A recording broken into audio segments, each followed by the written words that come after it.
داغماي سلامتنا تقبلوا كبرى سمعتنا كابزي قتيلو بعوت ارغاي زدالو افريكا اب سمون زي كسعبيو كتكتاتلو بخبري نعدمكم حبرت افريكا بدهتاتو يزايد ግጭት ናይ ምፍትሓ ድማ ይምህምን ገለ ካብ ተማታት ሕብረት አፍሪካ ንብልጽግትን ሰላማዊትን አፍሪካ መስራሕ ግጭታት አፍሪካ በአፍሪካዊ ዓቅሚ ምፍታሕ አፍሪካ ኣብ ቁጠባ ዓለም ዛዕበየ ደረጃ ከም ዝህልዋ ምግባርን ካለን ዝብልዩ አጉር አፍሪካ ኣብ ዝሕጂ እዋን ካብ ዝኾነ ካል እዋን ላዕሊ ሓያሎ ክፋላ ኣብ ኩናት ወተሃደራዊ ዕልዋታት ደርቂ ስደትን ካልእ ሰብኣዊ ጸገማትን እያ ትርከብ እዚ ድማ ንሕብረት አፍሪካ ኣብ ዓቢ ብድሆ የእቲዋን ግጭትን ሽግራትን ናይ ዓቅሙ ካብ ዝኾነ ግዜ ንላዕሊ ኣብ ፈተና እቲዋን ይርከብ ሕብረት አፍሪካ ኣቀዲሙን ግጭት ናይ ምፍታሕ ዓቅሙ ኣዝዩ ድሩት ነይሩ ሕጂ ድማ ዝገደደን ዝተሓላለኸን ግጭታት የጋጥም በምህላው ብድሆ ኮይኑወሎ አህጉር አፍሪካ ኣብ መንገዲ ምዕባለን ብልጽግናን ከተምርሕ ኣዝዩ ሰፊሕ ዕድላት ኣለዋ እንተዳ ኮይኑ ነዚ ኣብ ግብርን ምውዓል ሓያሎ ማሕነቆታት እኳ እንተሃለወ ሓደ ካብ ቀንዲ ጸገማት ግን ኣብ ዝተፈላለየ ኩርናዓት አህጉር ዝካየድ ዘሎ ግጭታት ከይተፈትሐ እዚ ክኸውን ኣይከልን እዩ ኣብዚ እዋን እዚ ኣብ አህጉር አፍሪካ ኣብ መንጎ ሃገራት ዝካየድ ኩናት ይኹን ግጭታት ብብዝሒ ዝረአ እኳ እንተዘይኮነ ኣብ ውሽጢ ሃገራት ብዝኽሰት ናይ ፖለቲካ ፍልልያት ዘኸትሎ ምሰሓባት ብዕጡቓት ዝካየድ ምንቅስቓሳትን ሃይማኖታውን ዓሌታውን ግጭታትን ግብረ ሽበራን ግን ሕጂ እውን ብዝለዓለ ናህርዩ ዝቕጽል ዘሎ ኣብ መበል 20 ክፍለ ዘመን ካብ 1904ታት ክሳብ 1990ታት ኣብ ዝተፈላለየ ከባቢታት አህጉር ገለ ናይ ስነ ሓሳብ ምፍልላይ ዘኸተሎ ገለ ድማ ንናጽነት ሃገራት ዝካየድ ዝነበረ ብረታዊ ቃልስታት ዘኸተሎ ብብዝሒ ኩናት ይካየድ እኳ እንተነበረ እዚ ኣብ መበል 21 ክፍለ ዘመን ኣዝዩ ጎዲሉ እዩ እንተኾነ ካልእ ፖለቲካዊ ምሰሓባትን ግብረ ሽበራን ዘኸተሎም ግጭታት ግን ዳግማይ እናዓበዩ ዝመፁ ዘለው ይመስሉ ነዚ ግጭታት ንምፍታሕን ኣብ አህጉር አፍሪካ ሰላም ንምስፋንን ሕብረት አፍሪካ ዓመታይ 2020 ጠመናጁ ሱቕ ምባል ወይ ሳይለንሲንግ ደ ጋንስ ብዝብል ቴማ ኩሎም ዓይነታት ግጭታት ብምህዳእ ሰላም ከስፍን ተበጊሱ ነይሩ ግጭታት ዘኸትልዎም ዕንወትን በሰላታትን ኣብ ምሕዋይ እውን ከም ዝሰርሕ ተመባፂዑ እንተኾነ እቲ ውድብ ዝወጠኖምን ኣብ ባይታ ዝጸንሕዎን በበይኖም እዮም ዓመታይ 2020 ኮሮና ቫይረስ ብዘኸተሎ ምስንኻላት ብብዙሕ መዳያት ተዓናቒፉ እኳ እንተኾነ ኩናትን ግጭታትን ግን ኣብ ልዕሊኡ ብዝተፈላለዩ ምኽንያታት መዕገቲ ኣይተገብረሎምን ካብ ሱዳን ናብ ሊብያ ናብ ማሊ ኒጀር ዴሞክራሲያዊት ሪፐብሊክ ኮንጎ ደቡብ ሱዳን ሞዛምቢክ ሶማልያን ኢትዮጵያን ዝተፈላለየ ግጭታትን ኩናትን ክካየደለን እንከሎ ሓያሎ ሃገራት ሳሕለ ሰሃራ ድማ ዕልዋ መንግስታት ተኻይዱለን ግብረ ሽበራዊ ምንቅስቓሳት ድማ ተመዝጊቡለን እዩ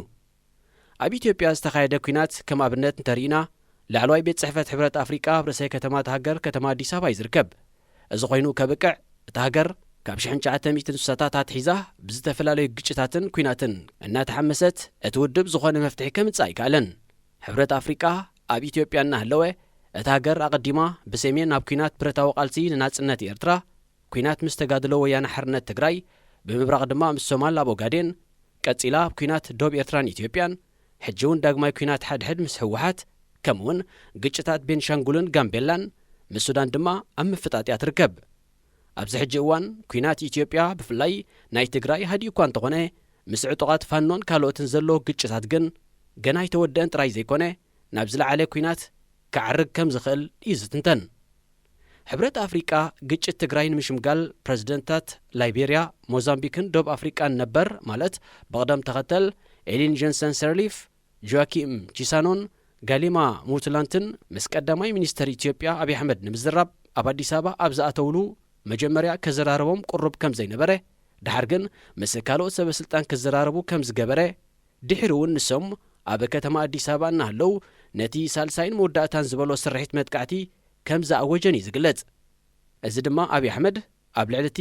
ግጭት አፍሪካ ብአፍሪካውያን ክፍታሕ ኣለዎ ኢሉ ዝኣምንን ሓደ ካብ መሰረታዊ ዕላማታቱን ዓንድታቱን ዝኾነ ሕብረት አፍሪካ ከም ዘርእን ሕብረት አፍሪካ ብወገኑ ኣብታ ብተደጋጋሚ ብግጭታት እትሕመስ ዘላ ሃገር ኮፍ ኢሉ ግጭት ኣብ ምፍታሕ ተሪር ስጉምቲ ክወስድ ዘይከኣለ ድኹም ሕብረት ኮይኑ ይቕጽል ምህላው ብሓያሎ ተንተንቲ ተገሊጹ እዩ ድሒሩ ዋና ጸሓፊ ሕብረት አፍሪካ ሙሳ ፋኪ መሐመድ ኣብ ዝገበሮ ትዊት ፈደራላዊ መንግስቲ ኢትዮጵያ ሓድነት ንምርጋጽ ርግኣት ንምስፋንን ቅዋም ንምኽባርን ኣብ ልዕሊ ትግራይ ተባዕ ስጉምቲ ከም ዝወሰደ እዚ ድማ ኣብ ኩለን ሃገራት ሕጋዊ እዩ ክብል ይጽሒፉ ንሱ ኣስዒቡ እንተኾነ እቲ ኩናት መጠነ ሰፊሕ ምምዝባላት ምስዓቡ ዘይካሓድ እዩ ሃገራት ኢጋድ ድማ ምስ ኢትዮጵያ ክትሓጋገዛ ነተባብዕ ክብል ይወሲኹ መግለጺ ሙሳ ፋኪ ምስ ሓፈሻዊ ዕላማታት ሕብረት ኣፍሪቃ ብፍላይ ድማ ምስቲ ጠመናጁ ሱቕ ምባል ወይ ሳይለንሲንግ ደ ጋንስ ዝብል ፈጺሙ ከም ዝጸረርን ናብ ሓደጋ ዝወደቐን ዝተቐርቀረን ህዝቢ ፈጺሙ ግምት ዘይሃበን ከም ዝኾነ ማዕከን ዜና ዘኣፍሪካን ሪፖርት ወቒሳ ኣብ ኢትዮጵያ ዝካየዱ ግጭታት ካብ ምፍታሕ ሓሊፉ ንደገፍ ዘስምዕ መግለጺ ምውፁእ ድማ እቲ ሕብረት ካልኦት ግጭታት ክፈትሕ ዘይክእል ድኻም ከም ዘሎ እታ ማዕከን ብተወሳኺ ሓቢራ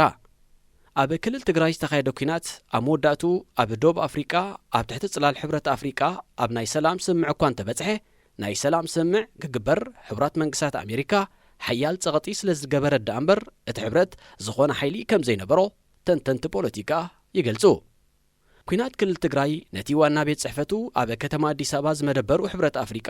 ዓቕሙ ንደገ ክቃላዕ ካብ ዝገበረ ኣጋጣሚታት ሓደ ኮይኑ ከም ዘሎ ብተወሳኺ እቶም ተንተንቲ ይምቱ ሕጂ ድማ ኣብ ሱዳን ዝካየድ ዘሎ ኩናትን ዕልዋ መንግስታት ሃገራት ምዕራብ ኣፍሪቃን ተሓዊስዎ እቲ ሕብረት ዕርቃኑ ወፂሎ ኣብ መወዳእታ 1950ታትን መጀመርያ 1960ታትን ሃገራት ኣፍሪቃ ካብ ገዛእተን ዝነበራ ሃገራት ኤውሮጳ ሓራብ ሙጻእ ብብዝሒ ናጽነተን ዘውጃሉ ዝነበራ እዋን ሃገራት ኣፍሪቃ ሓደስቲ ምስ ምዃነን ዝተፈላለየ ብድሆታት ይገጥመን ነይሩ ኣብቲ እዋን እቲ ዝነበሩ መራሕቲ ሃገራት ኣፍሪቃ ብተመክሮ ሓደስቲ ኣብ ልዕሊ ምንባሮም ሓድሽ ኣፍሪቃዊ መንነት ንምልባስን ዝገጥሞም ዝነበረ ብድሆታት ብሓባር ንምካትን ብዝብል ኣብ ንሓድሕዶም ክትሓጋገዙን ተመክሮ ክለዋወጡን በብወገኖምን ዘብኦምን ንኣሽቱ ምትእኻባት ከቆሙ ጀሚሮም ገሌ ካብተን ዝቆማ ምትእኻባት ብሓደ ወገን ብገስገስቲ ሃገራት ዝተሰምያ ንኣልጀርያ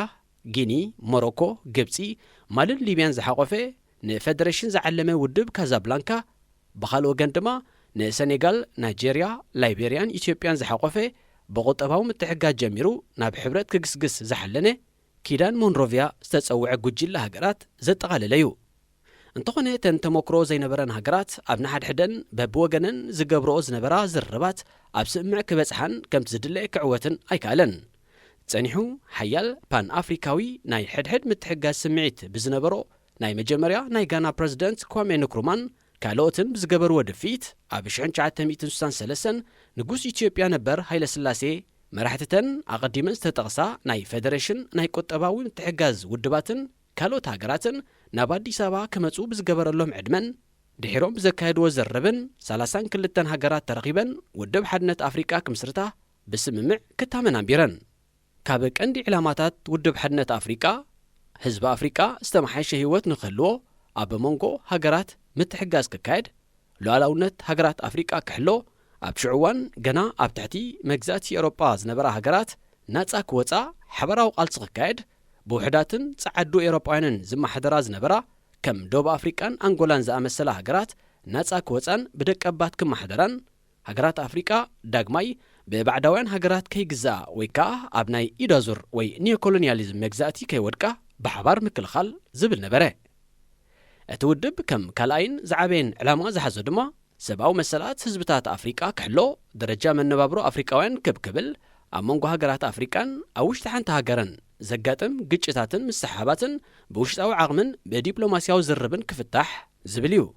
ውድብ ሓድነት ኣፍሪቃ ሓደስቲ ነጻ ዝወፃ ሃገራት እናጸንበረ ዕላማታቱ እናመሓየሸ ክሳብ 2002 ጸኒሑ እቲ ውድብ ን39 ዓመታት ኣብ ዘሰላሰሎ ስራሕ ሃገራት ካብ ኤውሮጳዊ መግዛእቲ ናጻ ክወፃ ሓጊዙ ኣንጻር ኣብ ደቡብ ኣፍሪቃ ብጻዕዱ ዝካየድ ዝነበረ ፈላሊኻ ግዛእ ወይ ኣፓርታይድ ዝካየድ ዝነበረ ቃልሲ ዓብ እጃም ኣበርኪቱ ሃገራት ኣፍሪቃ ብቁጠባ ንኽሕይላ ባንኪ ልምዓት ኣፍሪቃ መስሪቱ ዓመታዊ ኣኼባ እናካየደ ወላ እኳ ኣብ መንጎ ሃገራት ዘይምርዳእ ዝነበረን ኣባላቱ ብሓደ ንኽጓዓዛውን ሰልይ ኣቢሉ እንተኾነ ውድብ ሓድነት ኣፍሪቃ ኣብ ዝተፈላለየ ሃገራት ኣፍሪቃ ከም ናይጄርያ አንጎላን ሶማልያን ዝተኻየደ ኩናት ደው ከብል ዓቕሚ ነበሮን ኣብ ኡጋንዳ ሩዋንዳ ካልኦት ሓያሎ ሃገራትን ዝተገብረ ምጋዝ ሰብኣዊ መሰላትን ምጽናት ዓሌትን እውን ደው ከብል ኣይከኣለን ሃገራት ካብ ናይ ኢዳዙር መግዛእቲ ወይ ኒዮኮሎኒያሊዝም ከድሕነን እውን ኣይተራእየን ንሃገራት ኣፍሪቃ ካብ ውልቀ መለኽቲ ከገላግለን ኣብ ርእሲ ዘይምኽኣሉ ዜጋታት ኣፍሪቃ ድማ ብገዛእ መራሕቶም بولك ملختي مسرتاو ناصنتومن سباو مسلاتومن እናተጋሰ ኢዱ ከእቱ ብዘይ መኻሉ ጥራይ ዘይኮነ ንገዛርሱ ቡልቀ መለኽቲ ዝተመልአ ብምንባሩ ናይ ዲክታቶራት ክለብ ዝብል ቅጽል ስም እውን ተጠሚቑ ነይሩ እዩ። ውድብ ሓድነት ኣፍሪቃ ብተወሳኺ ኣባላት ሃገራት ገለ ካብ ናይ ፈረንሳ ጽግዕተኛነት ዘይተገላገላ ናይ ኢድ ኣዙር መግዛእቲ በሪ ዝኸፍታ ኣብ ግዜ ዝሕል ኩናት ድማ ገለ ደገፍቲ ሶቪየት ሕብረት ገለ ድማ ደገፍቲ ሕቡራት መንግስታት ኣሜሪካ ንምሕደራ ዝምልከት ድማ ገለ ርእሰ ማላውያን ወይ ካፒታሊስት ገለ ድማ ማሕበራውነት ወይ ሶሻሊስት ዝመርጻ ብምንባረን ሓቢረን ክሰርሓን ናብ ሓድነት ክመጻን ኣይከኣላን። ውድብ ሓድነት ኣፍሪቃ ብኸምዚ ክጓዓዝ ድሕሪ ምጽናሕ ኣብ መፋርቕ 1990ታት መራሒ ሊብያ ነበር ሙዓመር ቀዛፊ እቲ ውድብ ምምሕያሽ ክግበረሉን ኣፍሪቃ ክትሓብርን ድሕሪ ዝገበሮ ሓድሽ ጎስጓስ ኣብ መስከረም 1999 መራሕቲ ሃገራት ኣፍሪቃ ሕብረት ኣፍሪቃ ንምስራት ኣብታ ኣብ ትውልዳ ዓዲ ቀዛፊ ምዃና ዝንገረላ ከተማ ሲርቴ ናይ ሊብያ ውዕል ሲርቴ ክፍርሙ እንከለው እቲ ሕብረት ኣብ ግንቦት 2001 ዳግማይ ላዕለዋይ ቤት ጽሕፈቱ ኣብ ኣዲስ ኣበባ ኢትዮጵያ ብምኽፋት ኣብ 2002 ድማ ኣብ ደርባን ደቡብ ኣፍሪቃ ስርሑ ብወግዒ ጀሚሩ። በዚ መሰረት እቲ ውድብ ወግዓዊ ስሙ ካብ ውድብ ሓድነት ኣፍሪቃ ናብ ሕብረት ኣፍሪቃ ብምቕያር ዕላማታቱ ብምሕያሽ 54 ሃገራት ኣፍሪቃን ኣስታት 1.3 ቢልዮን ዝግመት ብዝሒ ህዝበንን ንምሕባር ክሰርሕ ተበጊሱ። እነሆ ድማ ክሳብ ሕጂ ካብ ዝምስረት 57 ዓመታት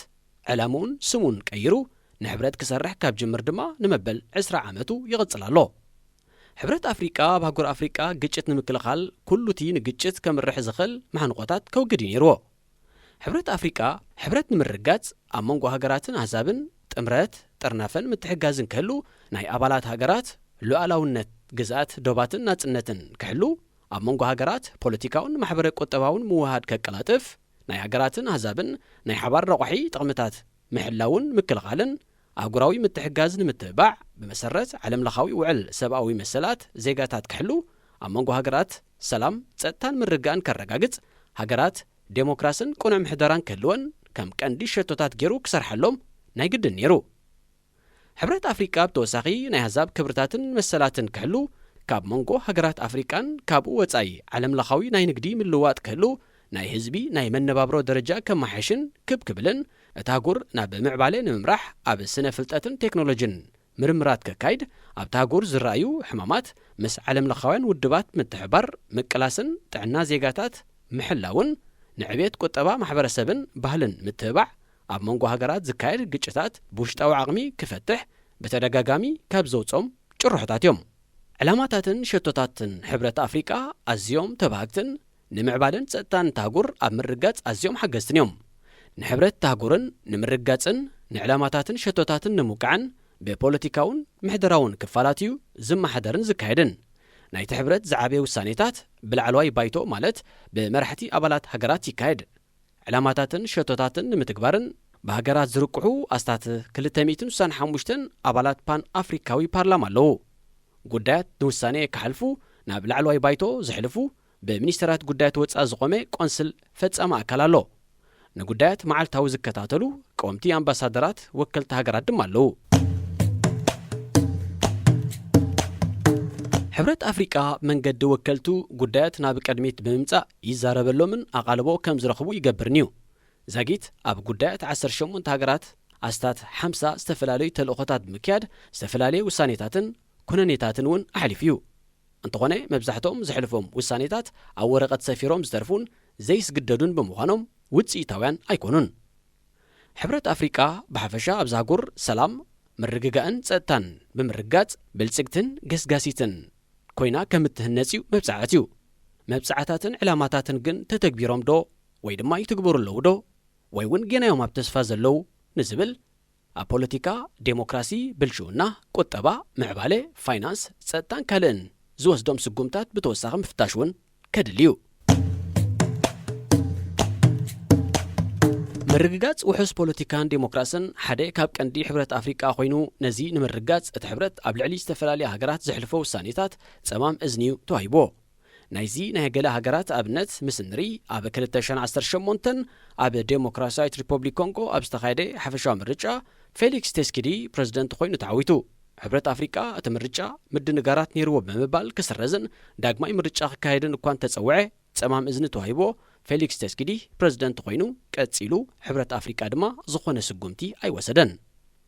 ኣብ 2015 ፕረዚደንት ቡሩንዲ ነበር ፒየር ንኩሩንዚዛ ክልተ ናይ ስራሕ እዋን ጥራይ ዘፍቅድ ቅዋም ሃገሩ ብምጥሓስ ንሳልሳይ ግዜ ብተቃወምቲ ሰልፍታት ዝተነጽገ ኣብ ፕረዚደንታዊ ምርጫ ተሳቲፉ። ብሰንኪ እቲ ዘይሕጋዊ ምርጫ ግጭት ብምልዓሉ ሕብረት ኣፍሪቃ ናብ ቡሩንዲ 5,000 ዓቀብቲ ሰላም ክልእኽ ወሲኑ እኳ እንተኾነ ፒየር ንኩሩንዚዛ ኣብ ሃገረይ ናይ ባዕዲ ሰራዊት እንተተላኢኹ ከም ምጥሓስ ሉዓላውነትን ወራርን እየ ዝርዮ ክብል ኣጠንቂቑ። ሕብረት ኣፍሪቃ ሓሳቡ ምቕያር ኣብ ክንዲ ዓቃብ ሰላም ሰራዊት ሲቪላውያን ተዓዘብቲ ክልእኽ ተገዲዱ። ኣብ ልዕሊ እዚ ሕብረት ኣፍሪቃ ዴሞክራሲ ብምጥሓስ ንነዊሕ ዓመታት ዘገልገሉ ፕረዚደንታት ከም ቴዎዶር ኦቢያንግ ናይ ኢኳቶርያል ጊኒ፣ ፖል ቢያ ናይ ካሜሮን፣ ዴኒ ንጌሶ ናይ ሪፐብሊክ ኮንጎ፣ ዮዌሪ ሙሴቬኒ ናይ ዩጋንዳን፣ ኢሳያስ ኣፈወርቂ ናይ ኤርትራን ካልኦትን ዴሞክራሲያዊ ለውጢ ከተግብሩ ክደፍእ ኣይከኣለን። ኣብ መዳይ ብልሹና እንተሪእና ድማ ኣፍሪቃ ዓመታዊ ኣስታት $150 ቢልዮን ብሰንኪ ብልሹና ክትከስር እንከላ እዚ ድማ 1/4 ካብ ዓመታዊ እቶት ብምዃኑ ሕብረት ኣፍሪቃ ነዚ ከይተቆጻጸረ ኣብቲ ሃገር ቆጠባዊ ምዕባለ ከረጋግጽ ይኹን ግጭት ከውግድ ከጸግሞ እዩ።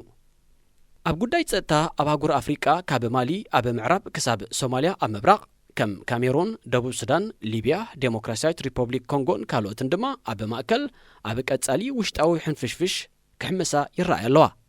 ሓደ ካብ ዕላማታት ሕብረት ኣፍሪቃ ድማ ኣብ ኣባላት ሃገራት ግጭት ክካየድ እንከሎ ብህፁፅ ናብተን ሃገራት ምእታው ነገራት ዘተሃዳድእ ዓቃብ ሰላም ሰራዊት ብምስራት እዩ።